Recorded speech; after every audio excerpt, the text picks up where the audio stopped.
My daughter is seriously injured and in critical condition. I suddenly received a call from my son.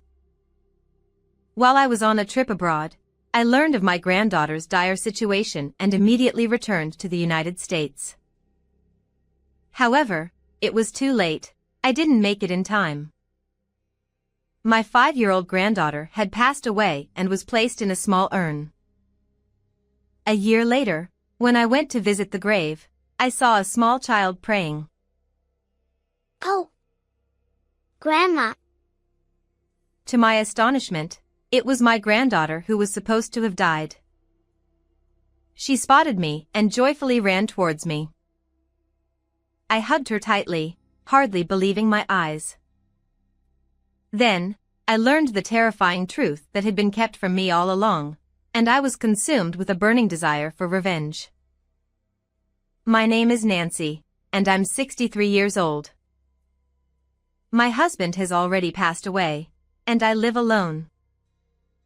My 40-year-old son and his wife have a 4-year-old daughter and a 3-year-old son. They live 3 hours away by car.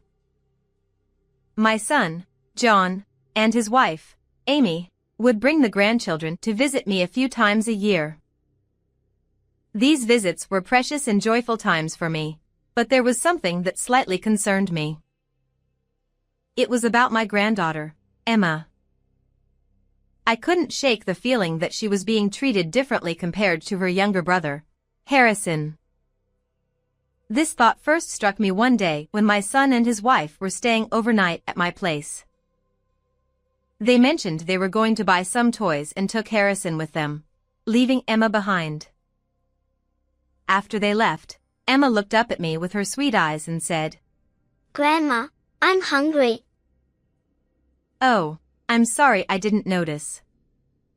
I'll make something for you right away," I replied. I took out a pan and made pancakes, which she had said she loved before. When I served the pancakes with butter and syrup, Emma beamed with delight. Wow! It smells so good, she exclaimed. "Be careful not to burn yourself," I said. Okay. Thank you, Grandma, she replied. I cut the pancakes into bite-sized pieces for her, and watching her eat with shining eyes, cheeks full, filled me with a deep sense of warmth. These are so fluffy and really delicious, Emma said as she happily gulped down her milk. Just then, I heard the front door open, followed by loud footsteps. Emma! Why are you eating by yourself? Give that to Harrison, my son shouted. I'm about to make some for him, so please don't say that, I said as I started to head back to the kitchen. But before I could do anything, my son abruptly snatched the pancake from Emma and fed it to his brother. Watching this, Emma's face fell, and she lowered her head, looking sad. Feeling sorry for Emma, I offered to make a new batch for Harrison, but my son refused, saying it wasn't necessary. There's no need to take food away from her while she's eating, I insisted. Emma has a small appetite. Right, Emma? You're full, aren't you? My son asked. Yeah, Emma replied, though she had just started eating, so there was no way she was actually full. I tried to explain this to John, but he seemed to completely ignore me. Don't worry about it, Nancy, my daughter-in-law added. Emma always acts like she's hungry but barely eats anything. It's really just a waste to give her more. At that moment, I couldn't shake the uneasy feeling as I noticed my daughter-in-law, Amy, looking at Emma with a strangely cold expression, despite her being her own child. I wondered if perhaps Emma was too sad to speak up. I tried to argue with my son and daughter-in-law, insisting that they were wrong, but they wouldn't listen. Just then, I felt a tug on the hem of my apron. When I looked down, I saw Emma signaling to me with her small hand, gazing up at me with a look that seemed to say she wanted to tell me something. "I'm going to get a drink. Emma, would you like to help me?" I said. Emma nodded quietly, and we went to the kitchen together. Once we were alone, she whispered, It's okay. This happens all the time. I'm the big sister, so I have to give things to Harrison. As I set the drinks on the table, feeling uneasy, Emma eagerly helped me. My son then scolded her, saying, Emma, stop lying about being hungry when you're not. Amy added, You need to act more like a big sister now that you have a little brother. Emma's expression fell, and she apologized in a small voice, I'm sorry. and which broke my heart. I noticed her gently rubbing her stomach, a sign that she was probably still hungry. I realized that asking her about it in front of everyone wouldn't get the truth, so I waited until we were alone. I gently took her hand and said, If there's something on your mind, you can tell Grandma. I won't tell your parents. Emma hesitated for a moment, then quietly admitted, I feel lonely because they only pay attention to Harrison. I squeezed her hand tightly and softly said, You can lean on Grandma anytime. Emma smiled happily and hugged me. To think such a small child is carrying so much pain. I have to do something, I thought. Observing further, I noticed that my son and daughter-in-law rarely spoke to Emma, leaving her to play by herself, while they doted excessively on Harrison. I knew I couldn't let this continue. After the children went to bed, I sat down with my son and daughter-in-law for a serious talk. However, they were adamant in their stance. John said, It's all in Emma's head. We're raising them without any favoritism. He refused to budge. Look, it's normal for things to change when a new baby comes. Emma used to be treated like a princess, but now she has to share attention. It's the same everywhere. He argued. Amy added, Exactly. Even though they're close in age, Emma is still the big sister. She needs to learn to be patient. While there was some truth in what they said, the fact remained that a small child was being hurt by the situation. If you continue to make Emma feel this way, I won't forgive you. Even though we live apart, I'll be keeping an eye on things. I warned them sternly. But my son dismissed my concerns, saying, Don't worry so much, Mom. Just go enjoy your trips with your friends. And don't forget to bring back some souvenirs. The next day, after breakfast, they quickly packed up and left. I need to do something about this. I'm really worried, I thought to myself. Despite my concerns, I went ahead with the overseas trip I had planned with my friends. During the trip, I mentioned my worries to one of my friends, and she gave me a helpful suggestion that I plan to implement when I return to the United States. On the third day of our trip, while having a meal abroad, I suddenly received a call from my son, John. Emma has been in a terrible accident and is seriously injured. He said. What? What happened? Please tell me everything. He explained that Emma had fallen from a jungle gym, hit her head hard, and was covered in blood. She was unconscious and had been rushed to the emergency room, where they told him her life was in danger. I was beside myself with worry. I quickly explained the situation to my friends and booked a flight home. Since it wasn't possible to leave that same day, I managed to get a flight for the following day, and after a 14-hour journey, I finally made it back. During the flight, I repeatedly tried to contact John, but couldn't get through. I was on edge the entire time. As soon as I landed, I called John to let him know I was heading straight to the hospital where Emma had been taken. His voice was strained as he answered. I'm sorry I couldn't answer your calls earlier. Emma didn't make it. He said. What? What do you mean? She passed away right after I called you. Her injuries were so severe. We've already had the funeral and she's been cremated. As I struggled to find words, John sent me a photo of a small urn.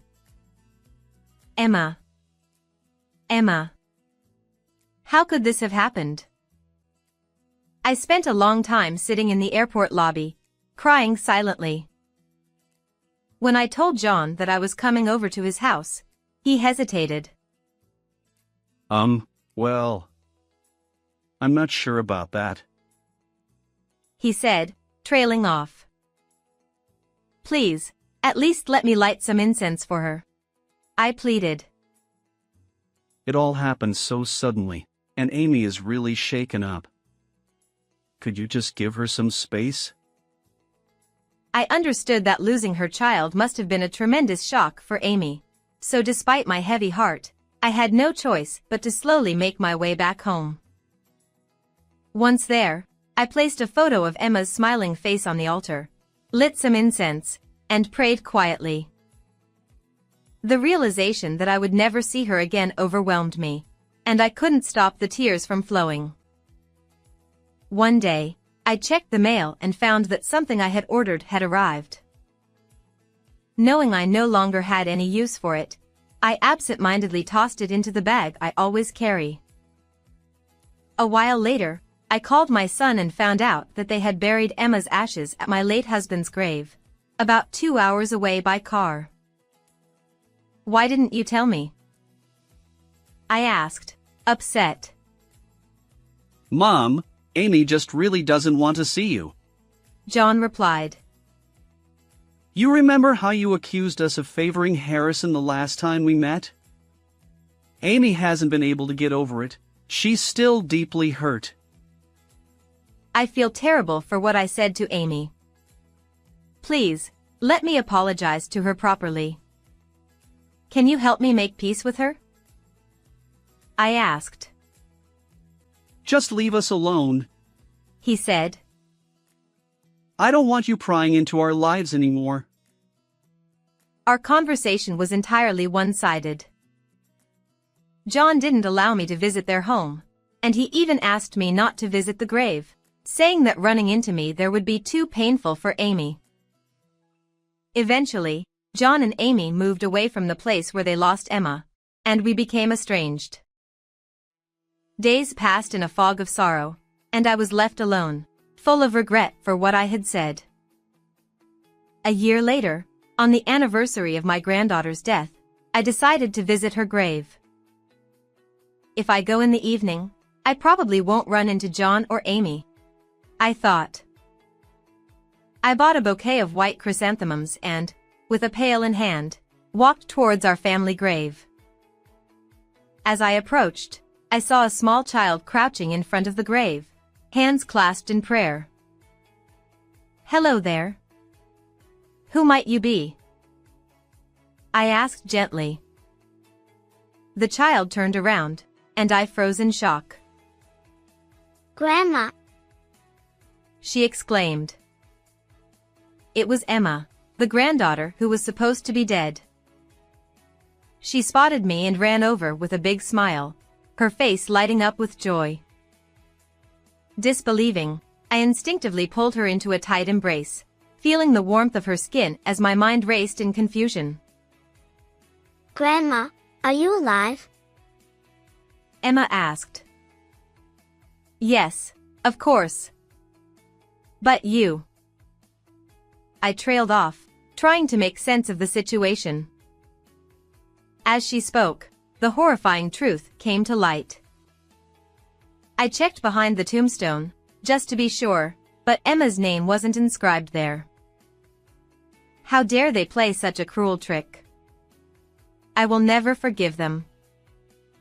My anger and desire for revenge began to boil over. Suddenly, I remembered the item I had been carrying with me all this time.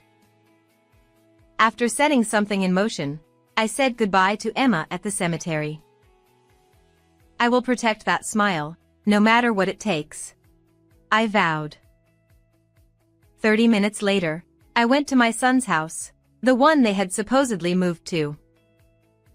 I knew they were inside, but when I rang the doorbell, there was no answer.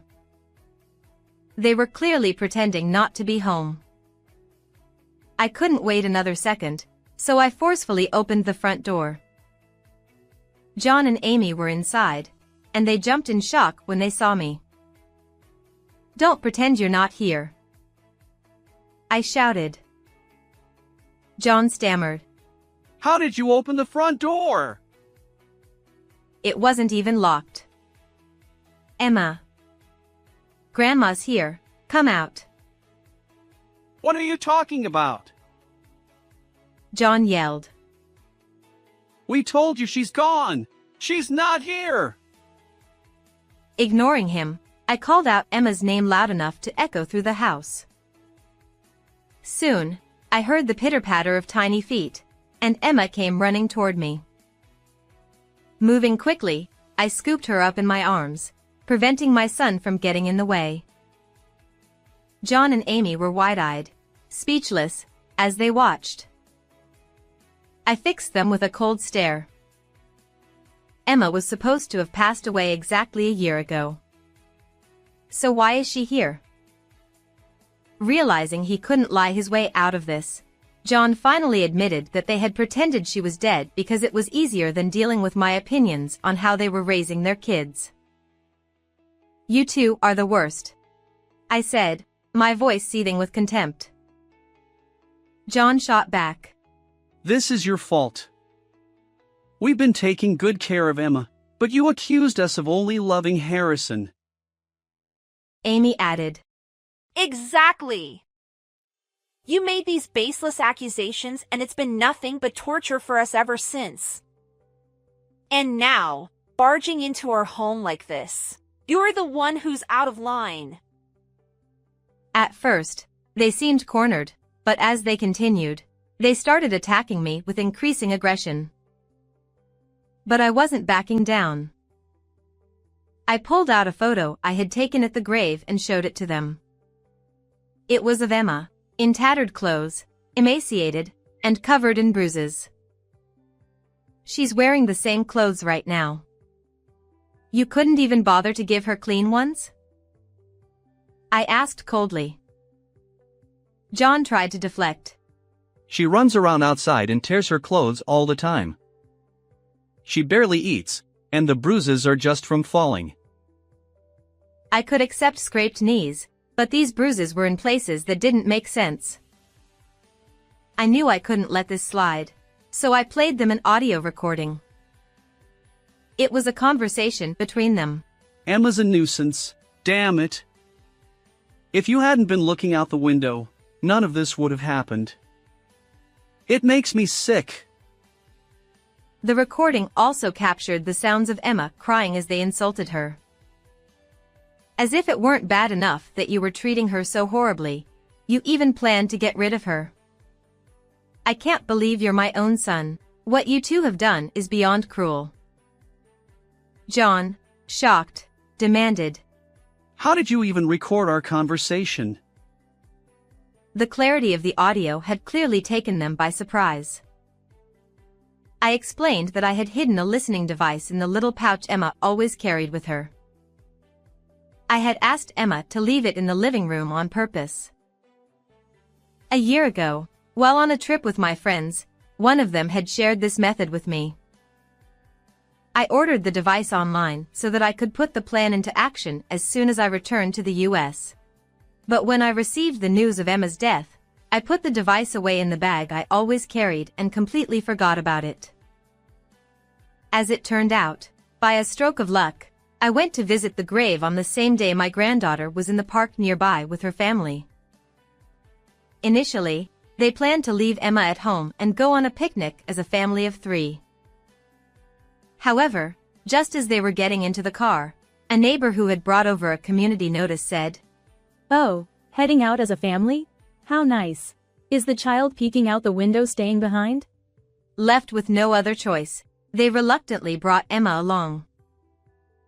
But, as usual, they only paid attention to Harrison, leaving Emma to play by herself. While exploring, Emma eventually found her way to the grave she had visited before. Being a clever girl, she remembered the place and was quietly paying her respects when I found her. John muttered, "So you met her at the grave?" "Yes, and that's when I set things in motion and started tailing you," I replied. "How dare you pull a dirty trick like that?" He shouted. "Oh. And who are you to talk, after pretending Emma was dead and telling her I was gone too?" I shot back. John and Amy had told Emma that I was dead to keep us from seeing each other. The nerve of these people. They were caught off guard, clearly not expecting that I knew so much. They stood there, at a loss for words, looking visibly uncomfortable, but then John suddenly seemed to remember something and approached me. "What about you eavesdropping on our conversations? I could sue you for that." He threatened. "Go ahead," I replied calmly. Under American law, eavesdropping by itself isn't a crime. And I did it to protect my granddaughter, so I have nothing to worry about. Amy, who had been silent until now, moved closer to Emma. Sensing something, Emma shrank back and started trembling. Just by looking at how this child reacts to Amy, it's clear how she's been treated, I said coldly. Stop making baseless accusations. Amy snapped. I'm calling the police. Go ahead, I responded. But it's not me they'll be arresting, you're the ones who'll end up in handcuffs. I held my granddaughter tightly in my arms and glared at the two of them. They both paled immediately. I demanded to know why they had treated Emma so cruelly, and finally, John reluctantly spoke. "Girls are useless," he said. "They just get married off and leave. But a boy can carry on the family name." Is that really your ridiculous reason? I asked incredulously. Then what's that document on the table? John's face went blank as he tried to hide the papers, but I quickly snatched them up. Inside, I found a child insurance policy, with marks next to the payout amounts for death or severe disability. They had taken out life insurance on Emma, planning to cash in if anything happened to her. "This is just in case something happens." John started to explain. But you had already planned to get rid of Emma before I even entered this house. I interrupted. The truth was, they had discussed their plans further. They had even said, even if we fail, we'll still get money if she's disabled. While laughing. I can't leave this girl in your care, I said firmly. I don't know what you're capable of. Amy, did you call the police? If not, I will. Please wait, Nancy! Amy pleaded. "Calm down." John added. "If the police get involved, it'll only hurt Emma and Harrison. Is that what you want?" Realizing they still didn't understand, I took the hands of my grandchildren and turned to face them. Let's ask them what they want, I suggested. John and Amy reluctantly agreed. Emma spoke up first. I don't want a mom and dad who won't even feed me. I want to stay with Grandma. Hearing this, both John and Amy scoffed in unison, sneering. See? Emma isn't even cute. Then I knelt down to Harrison's level and said, "You can say whatever you're thinking, okay?" Harrison hesitated but then said, I don't like Mom and Dad either. They're mean to my sister. John and Amy stood there, dumbfounded. It became clear that they had been harsh with Harrison as well, using discipline as an excuse for their cruel treatment. For their own children to reject them so completely, it was clear just how poorly they had been treated. When I reunited with my granddaughter at the cemetery, she told me about everything that had happened. Harrison, being the kind-hearted boy he is, would secretly bring bread to Emma whenever she was punished and denied food by their parents. Even though they were small, the strong bond between the siblings reassured me. Well, it's settled then. Emma, Harrison, from now on, you'll live with Grandma, I said. Their faces instantly brightened, and they nodded enthusiastically. Wait a minute! John protested. What's going to happen to us? Maybe a holding cell first, I replied. And after that, a life behind high walls, perhaps? You'll have plenty of time to reflect on your actions. As I took my two precious grandchildren by the hand and headed for the door, they repeatedly bowed their heads, begging for forgiveness. But a leopard doesn't change its spots. I knew that if given the chance, they would likely revert to their old ways. I paused and looked John and Amy directly in the eyes. You'll have to face the consequences of what you've done. Be prepared. They cried and pleaded, promising never to do it again, but I didn't believe a word. Realizing they wouldn't convince me, they turned to Emma and Harrison, desperately asking them to forgive their parents. But the children, in unison, responded, We hate you. Don't touch us. Their parents were left speechless. I later filed a report with the police, providing the photo and audio evidence. John and Amy were taken in for questioning and were soon incarcerated for their continuous mistreatment of my grandchildren. I formally adopted Emma and Harrison.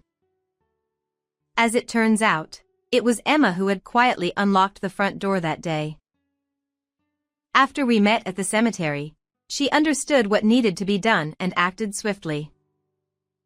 Thanks to her, I was able to rescue them from their parents' cruel hands. Since then, Emma's appetite has returned, and she's now at a healthy weight, running around happily every day. Harrison spends his days smiling and laughing with his sister. I've told them both that if they ever want to see their parents, they just need to say so, but they haven't shown the slightest interest. I can only wonder what kind of upbringing John and Amy had themselves. But I'm determined to keep my grandchildren smiling, no matter what. How did you like this story? Don't forget to subscribe to the channel. See you in the next video.